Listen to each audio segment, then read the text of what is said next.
Bom, e quando esses acidentes acontecem, quais os procedimentos que devem seguir a ocorrência deles, né? Além da tramitação formal, ou seja, a abertura da comunicação de acidente de trabalho, né? Naquele primeiro momento, socorrer a vítima, né? E depois fazer a abertura. Mas aí, depois disso, né?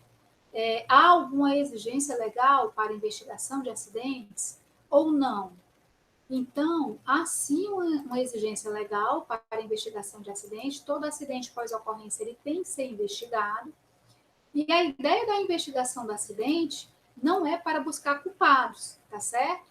Na verdade, a ideia da investigação do acidente é para que a gente busque identificar as falhas que levaram à ocorrência daquele evento adverso. E para que eu quero identificar essas falhas? É também para achar o culpado pelas falhas? Novamente, eu repito que não.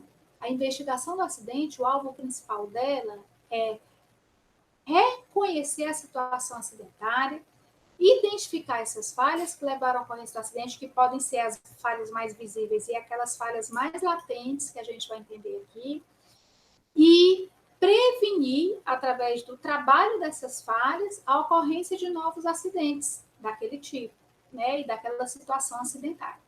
Então, a finalidade real da investigação do acidente é evitar que aquele acidente volte a ocorrer. Então, vamos aqui conhecer um pouco dessa análise de acidente, do que norteia os conceitos norteadores, bem como os métodos que existem de análise de acidentes, tá certo? Pelo menos nós temos vários métodos aqui, nós vamos abordar aqueles que são recomendados pela Ministério da Previdência Social, que estão lá no manual de análise de acidente deles, mas nós temos vários outros métodos. Nesse momento eu peço licença para desativar a câmera para que não fique aqui muito poluída essa nossa apresentação. Bom, antes da gente falar da investigação dos acidentes em si, faz necessário a gente ressaltar também as consequências desses eventos adversos, e por isso que é tão importante a gente investigar para prevenir que outros eventos ocorram. E em relação às consequências dos eventos adversos, eles são classificados de grave até leve e depois aqueles que somente trazem prejuízo. Aquele que é considerado grave é aquele que leva a óbito ou perda de capacidade de atividade laboral. Esse é considerado grave, tá certo? O moderado é aquele em que os agravos à saúde não se enquadram na classificação anterior, ou seja, não é grave, mas a pessoa afetada fica incapaz de executar seu trabalho normal durante 3 a 30 dias. Já o leve são todas as outras lesões ou doenças nas quais a pessoa acidentada fica incapaz de executar seu trabalho por pelo menos 3 dias. Já prejuízos é aquele evento adverso que trouxe dano a uma propriedade, a uma instalação, a uma máquina, equipamento, meio ambiente ou perdas na produção, tá? E qual é a probabilidade de um evento adverso ocorrer novamente? Vocês lembram daquela matriz, daquela videoaula anterior, em que a gente trouxe aquela matriz que era utilizada para avaliar o risco, né, a gravidade do risco, em função do cruzamento da probabilidade daquele evento ocorrer e a severidade dos danos quando ele ocorre. Então, no tocante à probabilidade, um evento ele é considerado como probabilidade certa de ocorrer quando ele deve acontecer novamente e em breve. Então, aquele acidente que pode vir a acontecer, então não é aquele acidente tipo o acidente de Mariana, então é um acidente que é decorrente, que o de Mariana de trabalho, né, é decorrente de uma atividade que ela se repete e que o acidente que levou, né, que aquela atividade levou à ocorrência dele, pode vir a ocorrer novamente se não for adotada medida de gestão. Provável, poderá ocorrer novamente, mas não frequentemente. Possível, poderá ocorrer de tempos em tempos. Improvável, porque não é esperado acontecer novamente em um futuro próximo, que é o caso de Mariana, é o caso de Chernobyl e outros. E raro, é tão improvável que não se espera ocorrer novamente, tá certo?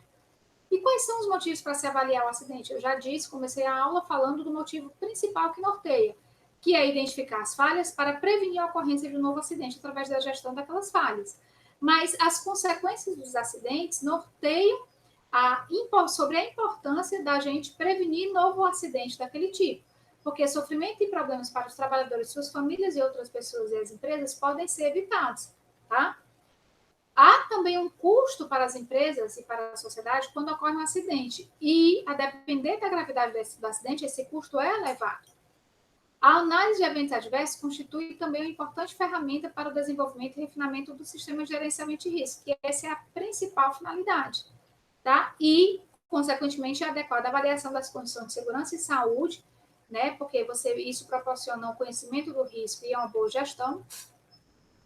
E o fato de que medidas de controle de risco bem planejadas, associadas com supervisão adequada, monitoramento e gestão efetiva de SST, podem garantir que as atividades no trabalho sejam realmente seguras, tá? Mas, fora tudo isso, nós temos ainda as razões legais, como eu comecei explicando, tá? As normas regulamentadoras do Ministério do Trabalho e Emprego, né? Nosso antigo Ministério do Trabalho e Emprego, atual Ministério da Economia, determinam que as empresas analisem e capacitem os trabalhadores para realizar análises de acidente de trabalho. E aí exige ainda que os empregadores planejem, controlem e monitorem as condições de SST.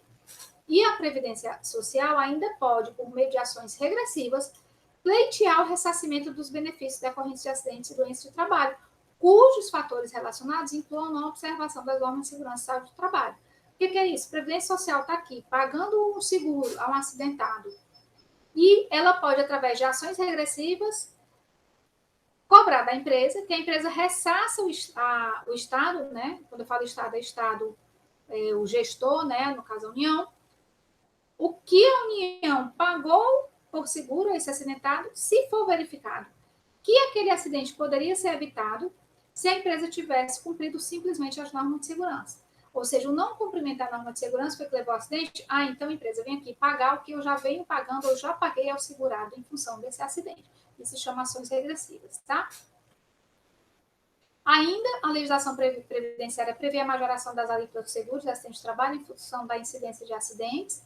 Então, quando eu tenho muito acidente no setor, há uma majoração das alíquotas do seguro, tá? De acidente. A Constituição Federal, no seu artigo 7º, inciso 28º, estabelece indenização por danos decorrentes do trabalho e o Código Civil prevê indenização em certas circunstâncias, independentemente de dolo ou culpa por parte das empresas, tá? Lembrando apenas que a culpa ela tem essas três modalidades que a gente conversou no início da disciplina. E tem-se aí um sistema de análise de eventos adversos. Esse sistema de análise de eventos adversos ele trabalha com todas as prováveis condições que levam à ocorrência de um acidente. E ele começa pontuando quais são os fatores ou condições relacionadas com a ocorrência de eventos adversos e já apresentando uma classificação desses fatores, tá? Então, segundo a literatura, esses fatores ou condições que estão relacionados com a ocorrência de acidentes, eles podem ser classificados em imediatos, em subjacentes e em latentes. Quais seriam os fatores imediatos? São aqueles que evidenciam as razões mais óbvias da ocorrência de um acidente, tá? Então, podem ser identificados diversos fatores imediatos para um evento adverso ocorrer. Por exemplo, vou dar aqui o exemplo de um acidente que eu já mencionei, inclusive, outras vezes, foi um evento adverso real que ocorreu aqui. Então, nós temos um trabalhador que, num determinado empreendimento, ele resolveu deliberadamente eliminar um EPC que tinha no maquinário. O que era esse EPC? Era aquele feixe de luz, a laser, tá? Que, quando ultrapassado, trava o funcionamento da máquina. Ou seja, se ao ultrapassar aquele feixe de luz, a máquina para de funcionar. Por quê? Porque aquela rota em que passa pelo feixe de luz é a rota mais perigosa de acessar a máquina. Porque a rota para acessar a máquina é uma outra rota em que o perigo, vale ressaltar que é uma máquina que tem ferramenta perfuro cortante lá dentro, em que o acesso à máquina não é logo pela área perfuro cortante, mas uma área de segurança. Por isso tem esse feixe de luz que dá acesso à área perfuro cortante, para que ninguém ultrapassar a máquina, trava, né? Porém, o que esse trabalhador fez? Ele foi lá e colocou um anteparo no feixe de luz, impedindo a passagem do feixe de luz. Então, o feixe de luz ele passou a ter um caminhar bem mais curto, porque ele colocou o anteparo, e aí ficou livre a passagem direto para a área perfuro-cortante. Com isso, ele foi ingressar o material cortante nessa área e teve o dedo decepado. Bom, então aí efeito fator imediato. Colocação de um anteparo no feixe de luz, ou seja, a eliminação de um EPC. Essa foi a evidência mais óbvia de ocorrência de acidente. Mas aí, analisando o acidente, aí vem uma outra classificação de fator que pode ter levado à ocorrência do evento, que são os subjacentes, que são aquelas razões sistêmicas ou organizacionais menos evidentes, porém necessárias para que ocorra evento adverso. Quer ver? Nesse exemplo que eu dei, por exemplo, pode ser que tenha sido estabelecida uma meta para esse trabalhador desse posto e que ele não venha conseguindo atender essa meta com a utilização do procedimento de segurança correto. E que, para atender essa meta, ele eliminou o procedimento de segurança para que ele pudesse ir mais ágil, de maneira mais ágil. E ocorreu o acidente. Então, esse pode ser um motivo, um fator subjacente. Mas nós temos ainda os fatores latentes. E o que são esses fatores latentes? São aquelas condições iniciadoras que possibilitam o surgimento de todos os outros fatores relacionados ao evento adverso. Esses fatores frequentemente são remotos no tempo, ou seja, são assim fatores que envolvem geralmente a alta direção da empresa e que requerem um trabalho cultural ou então de troca de maquinário, algo do tipo, tá? E porque envolvem concepção, gestão, planejamento, organização do trabalho. Então, esse mesmo exemplo que eu dei, ele pode estar atrelado a um outro fator latente. Ou seja, se for estabelecida uma meta que, para ser cumprido com a adoção de medidas de segurança necessárias, não é possível, é porque falta na organização um outro fator latente, tá? Que é uma gestão pautada na segurança do trabalhador, em que, no momento de antes de estabelecer a meta, seja feito um estudo e um planejamento para verificar se no procedimento regular da atividade, com atendimento a todas as medidas de segurança, era possível atender aquela meta. Certo? Então, estão vendo que nem sempre um acidente tem somente um fator causador? Então, os fatores causadores, eles podem ser classificados como imediatos, subjacentes e latentes, tá? Aí está aí um outro exemplo: o trabalhador sofre amputação traumática da mão direita em prensa hidráulica. Fatores imediatos: possibilidade de ingresso do segmento, tá? Fator subjacente: gestão de SST não evidencia risco elevado na operação da prensa, exigência de produção elevada, e vai para a meta. E o latente: a empresa define a aquisição de prensa hidráulica sem adequado sistema de proteção ou o gerenciamento da produção inadequado nos períodos de elevada demanda, que foi esse exemplo que eu dei lá com o outro operário, tá? Bom, ocorrido o acidente, faz-se necessária essa análise. E quem são os participantes dessas análises de acidente? É um órgão externo de saúde e segurança do trabalho, o órgão regulador, ou seja, do Ministério de Economia, ou são indivíduos, componentes internos? Quem faz essa análise? O relatório da análise do acidente de trabalho tem que ser entregue lá no órgão, tá certo? No órgão local de saúde e segurança do trabalho, que responde para o Ministério. Mas não é esse órgão quem realiza a análise. Quem realiza a análise é exatamente a equipe da empresa. E, de acordo com o tipo de acidente, com os fatores que podem ter levado à ocorrência dele, você tem vários níveis hierárquicos da empresa participando dessa comissão de análise do acidente, tá? Certo? O SESMIT e a CIPA, quando houver necessidade de CIPA, sempre devem participar da investigação de acidentes, em virtude do seu conhecimento técnico e das suas atribuições legais para tal, tá? Quando deve iniciar a análise de acidente? Imediatamente após o evento, caso seja acidente. Óbvio, após o auxílio às vítimas e após a extinção do risco em potencial. De repente, é um incêndio, você retirou as vítimas e aí você vai primeiro apagar o incêndio para depois iniciar a investigação, a análise. Mas foi acidente, é imediatamente após o evento, tá? Foi incidente, ou seja, incidentes e circunstâncias indesejadas, iniciar logo que possível. Ah, então o incidente tem que ser investigado também? Tem. Lembrem-se que o incidente é um evento adverso que tinha potencial de causar dano. É um quase acidente. Então, tem que ser investigado o que levou à ocorrência do incidente para evitar que ele ocorra de novo e dessa vez ele realmente se concretize enquanto acidente, tá? E quais são os procedimentos a serem adotados pelas empresas em caso de eventos adversos? Ela deve ter protocolo mínimo para evento adverso e nesses protocolos devem ser definidos pessoas, setores e serviços de emergência que devem ser contatados em caso de acidentes, devem ter procedimentos claros para essas pessoas e esses procedimentos eles têm que versar sobre a resposta emergencial, ocorreu um acidente, o que deve ser feito primeiro, a resposta secundária, ou seja, depois de ser dado auxílio às vítimas e ser sanado o risco, qual é a resposta secundária que a gente vai dar? Ou seja, desligar algum disjuntor, desligar alguma, por exemplo, é caso de inundação, desligar a água ou algo do tipo.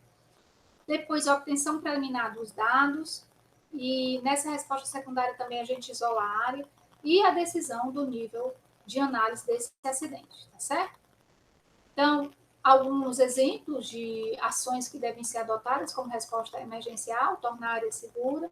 Resposta secundária, emitir a comunicação de acidente de trabalho, relatar evento adverso à pessoa responsável pela segurança e saúde, verificar as exigências e determinações das várias normas regulamentadoras, observar no caso de acidentes ampliados, ou seja, que atingem outras esferas extramuro da empresa, comunidade, observar também as exigências de outras instituições, tais como Defesa Civil e órgãos ambientais, obtenção preliminar dos dados.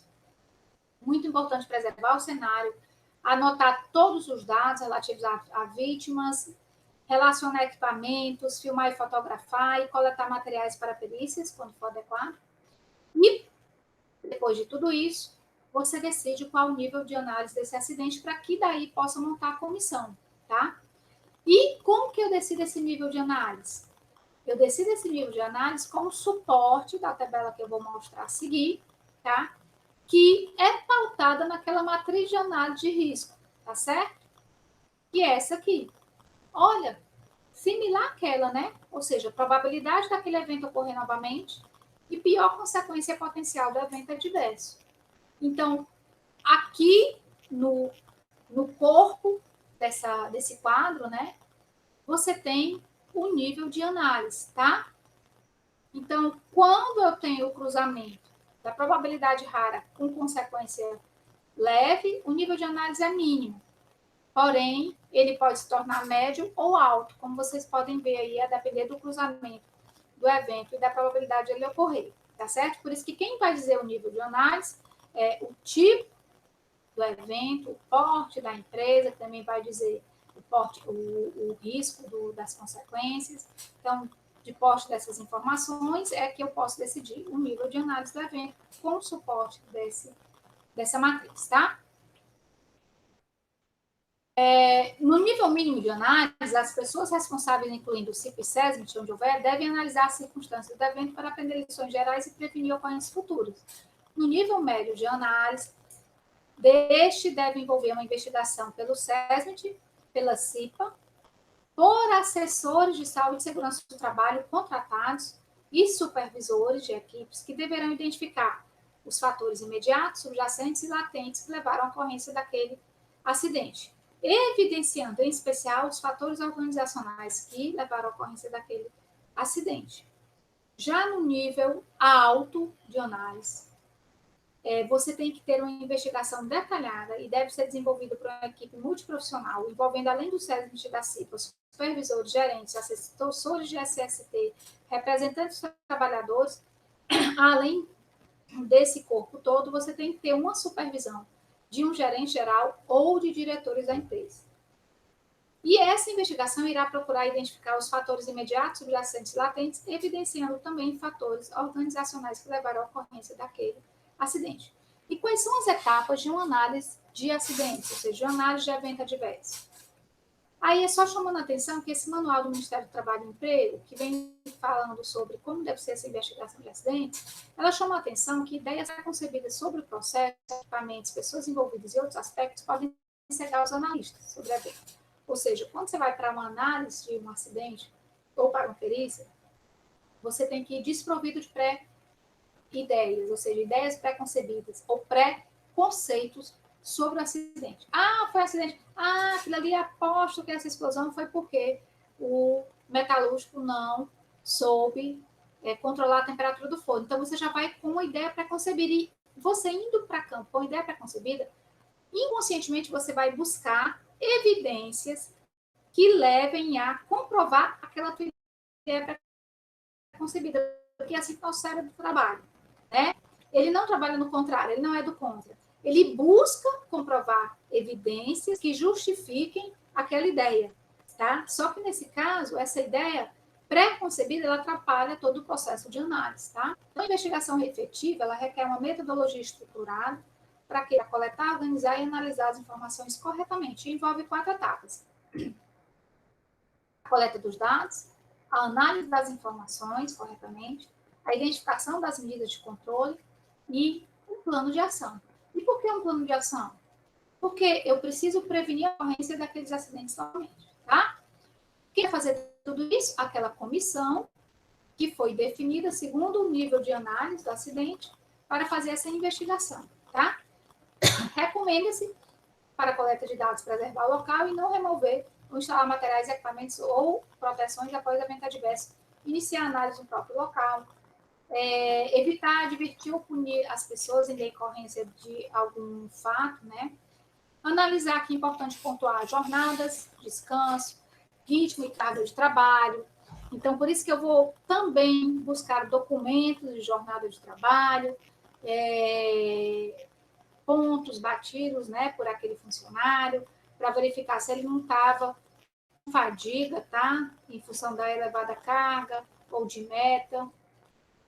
Entrevistar com cuidado o acidentado quanto possível, colega de trabalho, chefias, membros do TACIPA, SESMIT e trabalhadores que tenham sofrido acidentes semelhantes. O cuidado aqui é o cuidado para que essa entrevista não transpareça para os entrevistados como uma investigação que visa buscar culpados.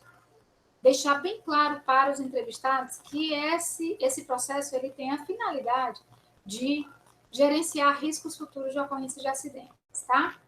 E como que eu faço a etapa 2, análise das informações? Então, você pode utilizar diversas ferramentas e técnicas para estruturar essa análise, tá?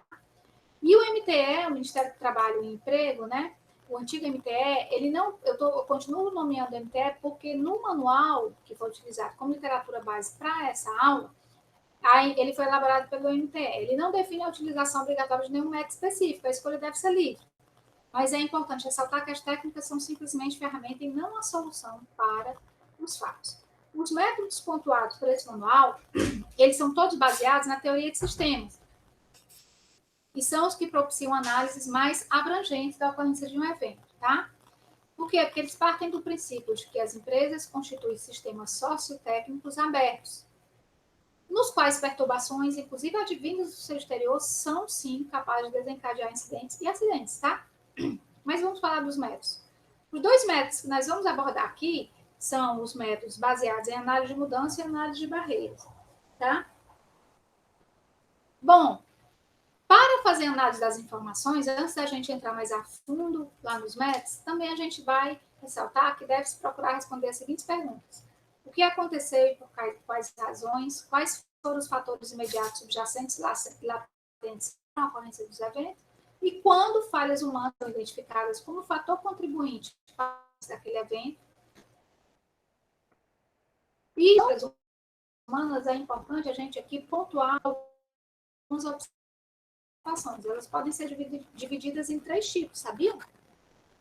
Então, elas podem ser erros, porém erros baseados em habilidades, enganos, erros de julgamentos e violações, tá? Só a título de curiosidade, vamos apontar o que seria cada um. Os erros baseados em habilidades, eles ainda são divididos em deslizes e cientes. Então, os erros baseados em habilidades são aqueles que erra, ou seja, houve a falha humana, mas ocorreu em função dela já ter muita habilidade com aquele processo e, como a gente diz no jargão popular, ela foi no automático.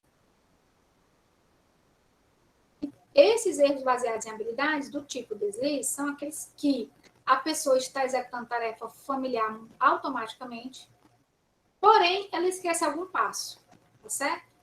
De ser tão automático o proceder daquilo que é algum passo. Então, ela fez um deslize e levou ao ocorrência do acidente.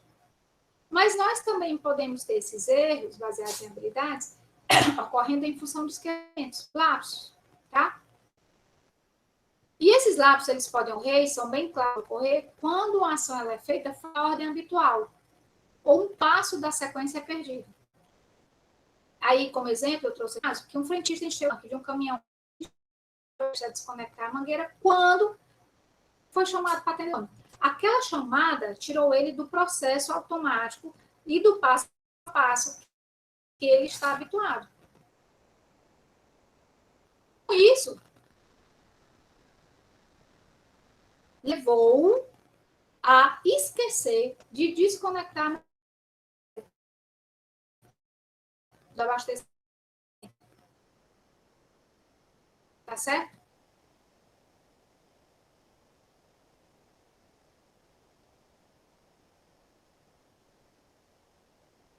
Bom,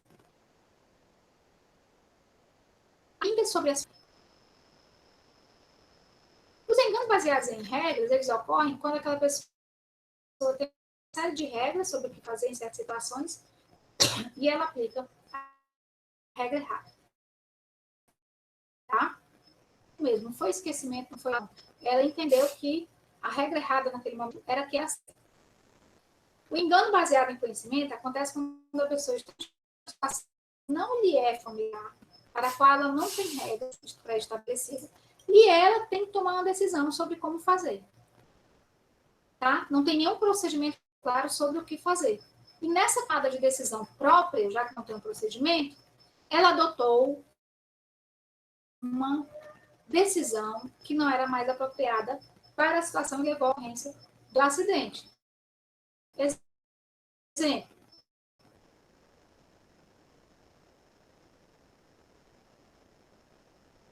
A luz de alerta aparece de que o sistema de ventilação está superaquecida. E não há ali, tá? Então, qualquer uma dessas decisões pode levar à ocorrência de um acidente. E, por último, nós temos as falhas humanas que ocorrem em função de ações mesmo. São quebras de certo?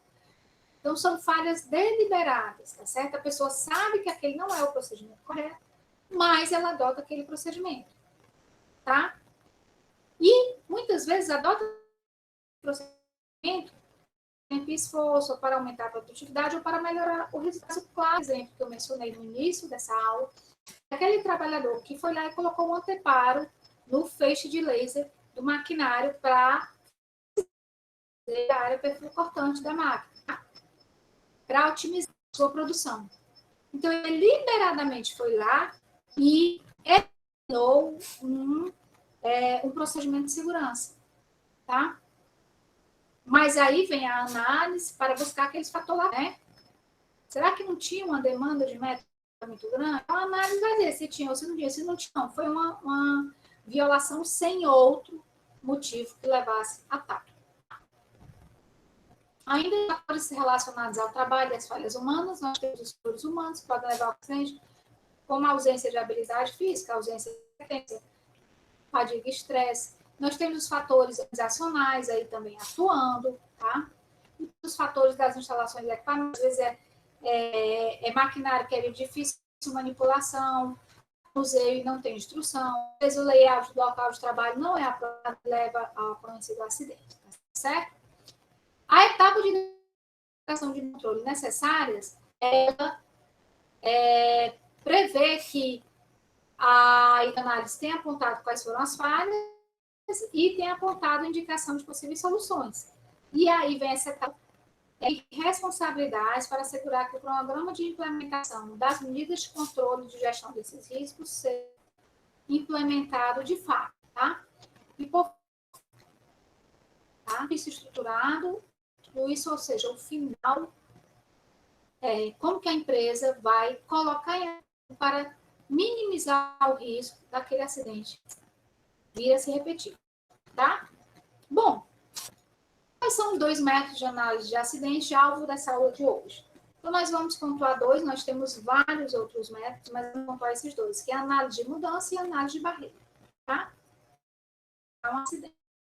O método baseado em mudança é aquele que parte do seguinte princípio, que deve haver alguma mudança ou variação no funcionamento habitual do sistema, tá? E que essa que deve ser levada à ocorrência do acidente, certo? Uma das diferenças da análise de mudança é a necessidade de explicitar o que realmente aconteceu, ao invés de somente explicar o ocorrido, a norma ou regra supostamente descumprida. Ou seja, não é somente levantar aqueles fatores imediatos, mas realmente levantar também os adjacentes, os latentes e os adjacentes. Tá? E, ok? Perdão, os adjacentes e os latentes, que essa é a ordem. Como deve ser feita a condução da análise baseada em mudança? Primeiro, você tem que fazer um levantamento do cenário, da situação, do trabalho, acidente do trabalho, como é que ele ocorre rotineiramente, sem a ocorrência do acidente. Depois você faz um levantamento do que houve no dia, ação real de trabalho, com o acidente de trabalho, para que você identifique o que houve de mudança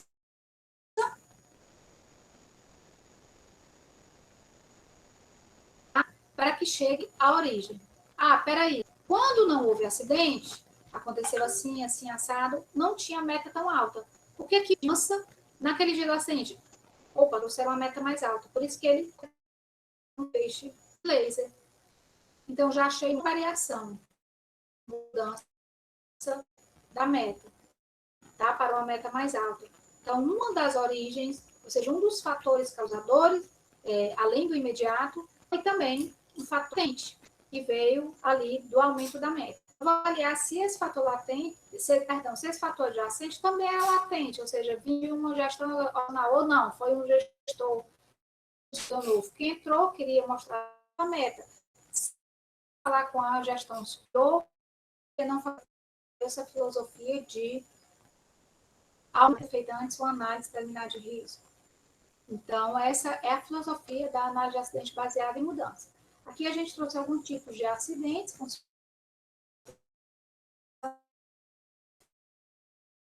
O acidente tipo 1 é aquele que poucos ou um único fator foram capazes de desviar o evento, tá?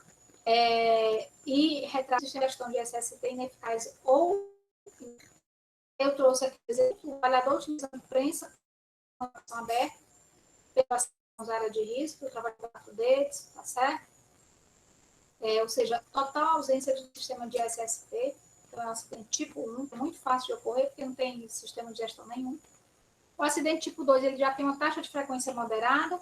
Por quê? Porque precisa da conjunção de alguns fatores para que ele ocorra, porque ele já tem alguma gestão de SST, tá?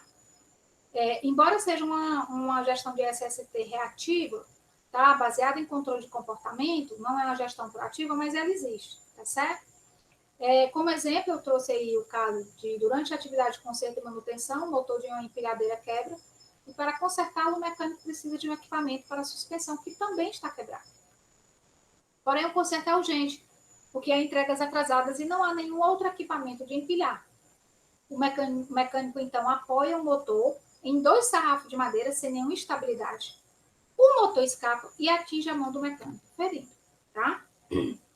Certo? O acidente tipo 3 é aquele acidente mais complexo, por isso que a taxa de frequência dele é baixa, tá? Precisa da conjunção de alguns fatores e tem-se um sistema de gestão de SST implantado e em funcionamento, tá? Por isso que a frequência dele é bem excepcional, tá? E ele tende a ocorrer quando há algumas atividades em desenvolvimento que não são habituais, tá? E por isso que levou à ocorrência de acidente. Desculpa. Exemplo aí. Uma empresa possui 2 pegatórias, e aí está aí a definição do que é pegatória, é aquilo que a gente vê às vezes na mídia, ou vem em campo, aquele maquinário que levanta as toras de madeira pesada. E por questões de redução nas vendas de madeira, tem sido utilizado somente um, tá? Cada um dos pegatórias tem um sistema de operação diferente, tá? Vem de empresas, de fábricas diferentes, então tem seu sistema operacional diferente. Um dos operadores de pegatória do turno noturno, devido à diminuição das suas atividades, foi deslocado para outras tarefas no turno diurno, tá? Então é assim, ó. Somente um vem sendo utilizado, então somente um operador é que trabalhava mais e que conhecia aquele sistema, tá? O outro operador foi deslocado para outras tarefas no turno diurno, que ele era do turno noturno, tá? O pegadoras em uso no turno noturno, no turno diurno, perdão, entra em pane durante o turno noturno e a equipe de manutenção de plantão não consegue consertá-lo. O operador disponível, que é o do turno diurno, né? Ele não está habituado a operar outro equipamento, que é do turno noturno, perdão. Resumindo, né? Vou simplificar, é o seguinte: esse trabalhador, ele era do turno noturno, então ele era habituado a manusear esse pegatória que entrava em atividade no turno noturno, que tinha o seu sistema operacional. Em função da diminuição das atividades, ele foi deslocado para outra tarefa no turno diurno, tá? E o pegatória em uso entra em pane durante o turno noturno e a equipe de manutenção de plantão não consegue consertá-lo, tá? Certo? O operador que está disponível para manusear o equipamento, ou seja, o pegatória do turno diurno, ele não está habituado com ele era habituado com o do turno noturno. Vocês estão entendendo? Então, quando ele ia trabalhar de dia, ele trabalhava naquele pegatória que ele tinha o hábito de manusear no turno noturno, só que ele está em pane. E ele tem que também trabalhar nesse dia, porque o supervisor designa ele para operar o outro equipamento que ele raramente pegou, tá? Para descarga de tora, e que ele não tem familiaridade com o sistema operacional dele, tá certo? E ele ainda passa a seguinte ordem: olha, nós temos uma grande demanda, então a descarga das toras tem que ser feita de forma acelerada. E nessa situação ocorre um grave acidente, ou seja, houve uma sequência de alterações, de mudanças, que levou à ocorrência do acidente, tá certo? Então é bem mais complexo. Bom, a outra técnica de análise de acidente é aquela que é baseada em barreiras. E ela parte da seguinte premissa, tá? Alguma barreira falhou. Depois que eu explicar essa de barreiras, vocês vão entender que em uma análise de acidente, às vezes você trabalha com as duas técnicas. Você investiga se houve alteração de mudança, se houve alguma mudança no proceder operacional e também se alguma barreira falhou, tá? Mas separadamente vamos vê-las. A análise de acidente baseada em barreira, ela parte da seguinte premissa: que o acidente ele envolve a liberação de um fluxo de energia potencialmente perigosa, anteriormente controlado por barreiras ou medidas de prevenção existentes no sistema, tá? E essas barreiras, elas tanto minimizavam o risco da ocorrência do acidente, como elas também minimizavam as consequências daquele acidente, caso ele viesse a acontecer. E essa análise de barreiras, ela consiste na identificação das formas de energia que foram liberadas do acidente e das razões que explicam essa liberação.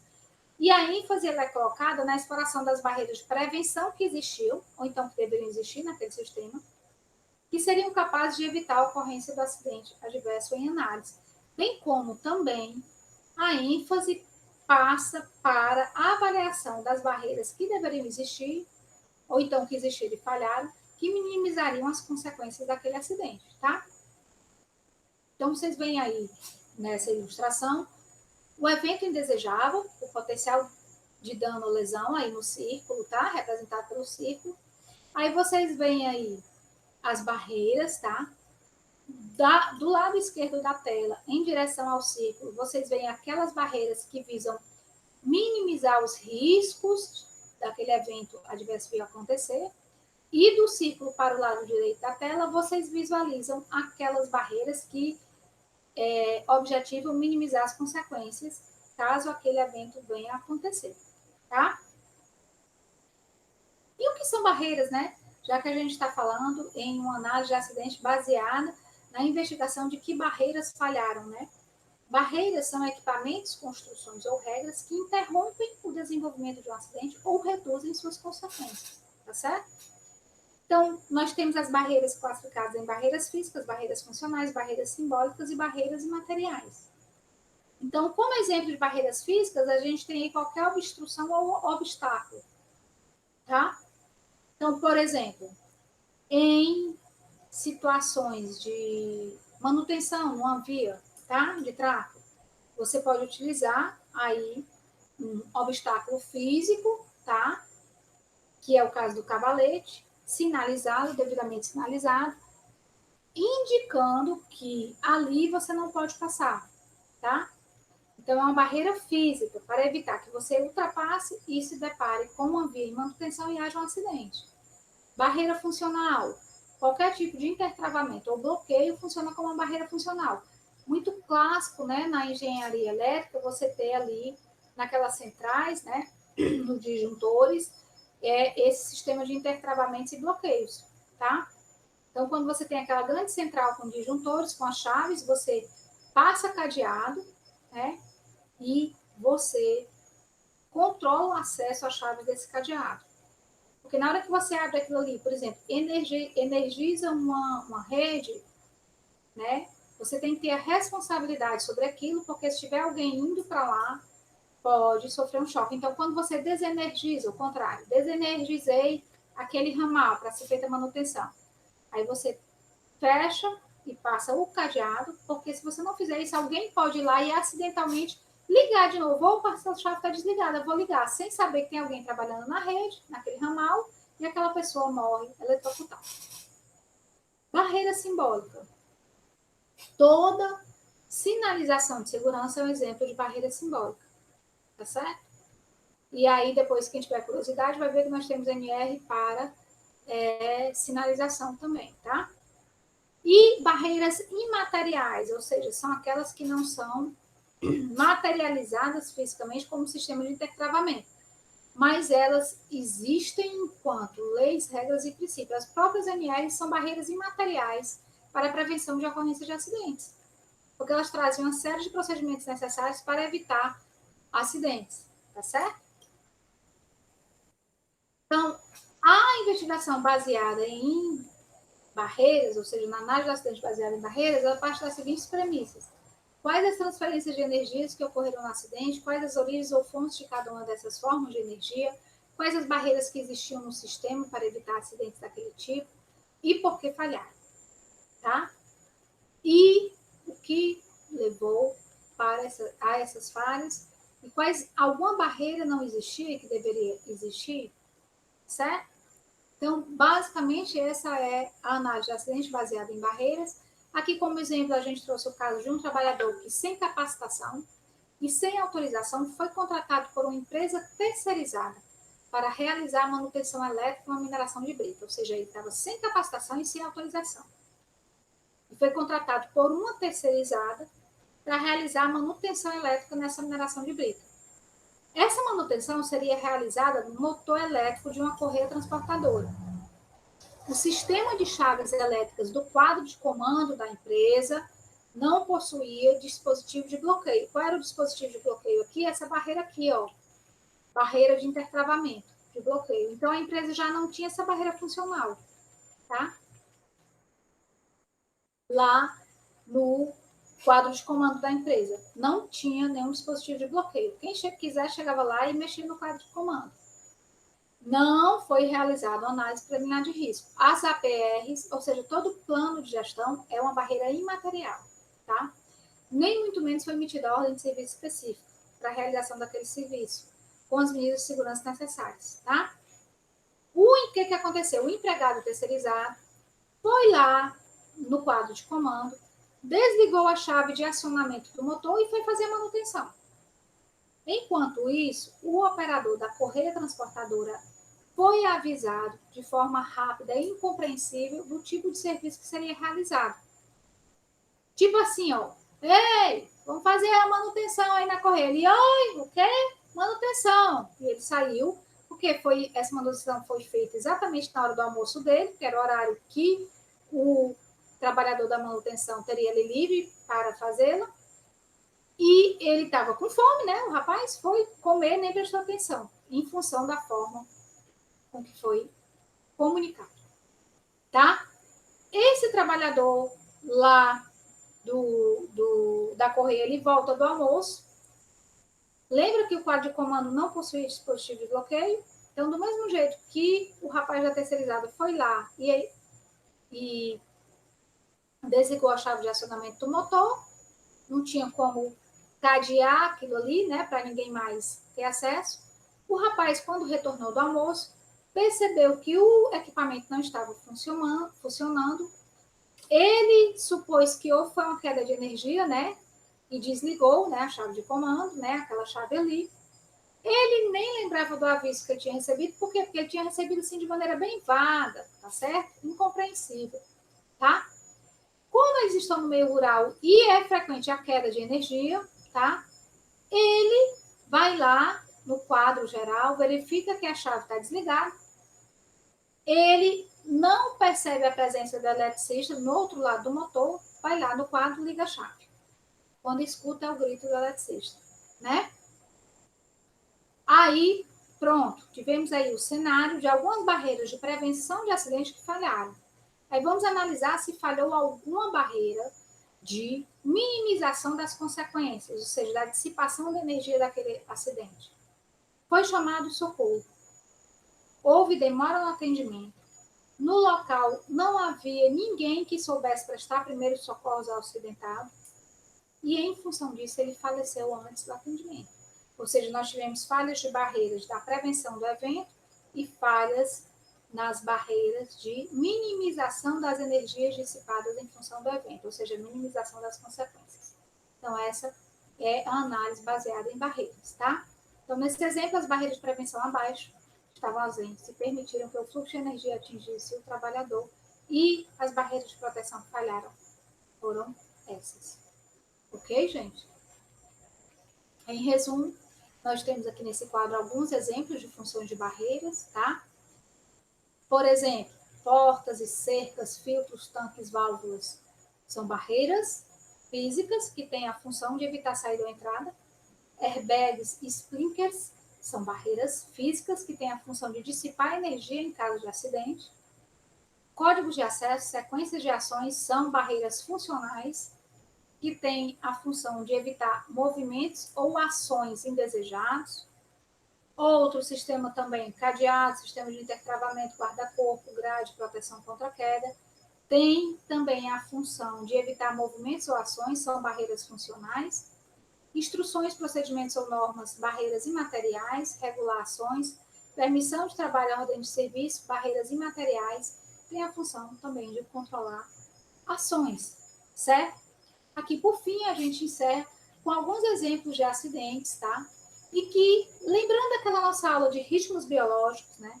Que tem relação com alteração de ritmo biológico, inclusive alguns deles que também representam acidentes maiores que tiveram consequências para a comunidade, como é o caso do desastre nuclear de Chernobyl, tá? Por exemplo, o petroleiro Exxon Valdez, um acidente desse petroleiro, ele ocorreu quando nós tivemos o vazamento, né? Esse petroleiro se chocou com a costa e houve um vazamento, né? E houveram, sim, além de milhões de litros de petróleo derramado no mar, ou seja, aquele acidente clássico em que você tem um prejuízo para o meio, tá? Para o meio ambiente. Você também aí teve consequências para os trabalhadores que se acidentaram. E por que ele ocorreu?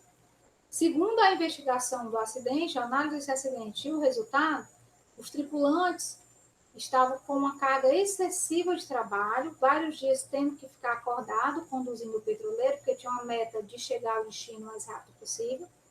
Tinha sono acumulado, né? Carga de trabalho elevada, noite de sono perdida. O sono do timoneiro na madrugada levou ao choque do petroleiro com a costa, tá? Desastre nuclear de Chernobyl. Segundo vazamento de informações da investigação, apontaram para uma sequência de erros, tá, do operador da usina, que tiveram como causa central a fadiga em função da demanda também de atividades que foi imposta naquele período. Acredito que vocês, embora sejam muito novos, tenham ouvido falar no acidente espacial com a Challenger, tá? Com o ônibus espacial Challenger. Então, foi verificado que erros na manutenção e na supervisão foi que levaram à ocorrência do acidente da Challenger logo após o lançamento, né? E por que houveram esses erros? Porque ele estava com prazo muito exíguo para a decolagem e toda a equipe, né, de manutenção e supervisão estava com sobrecarga, sono acumulado em função de terem que trabalhar exaustivamente por um longo período de tempo, passou, então, desapercebido alguns passos na manutenção e também pela supervisão passaram esses passos desapercebidos, tá certo? Bom, espero que vocês tenham gostado dessa aula, né? Que tenha trazido aí alguma elucidação sobre acidentes de trabalho, em especial essa videoaula sobre os métodos de investigação de acidente de trabalho. Encerramos o conteúdo dessa temática de acidente com essa aula, tá certo? E por aqui encerramos o assunto de acidentes nesse momento.